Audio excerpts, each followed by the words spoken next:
Bonus reading for July the 8th to July the 9th, air signs.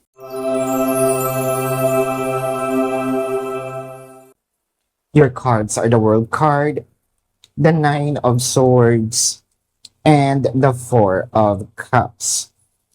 Medyo nai-stress yata si person or ikaw yung stress. Something changed in your dynamic and meron dito nakaka-feel na bakit hindi ako masyadong pinapansin na ni person.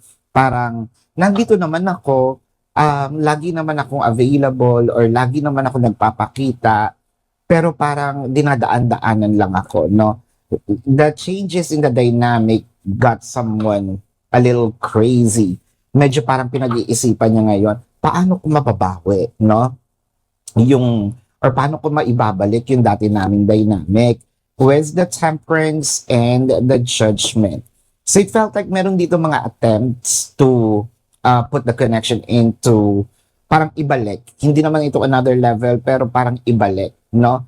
Siguro pag-uusapan or gustong walk down memory lane, no? Baka yayayain ka nito pumunta sa mga lugar na dati nyo pinupuntahan or pagkikwentuhan nyo yung mga bagay na kung paano kayo nagsimula, kung paano nag-evolve, no? Ang inyong connection.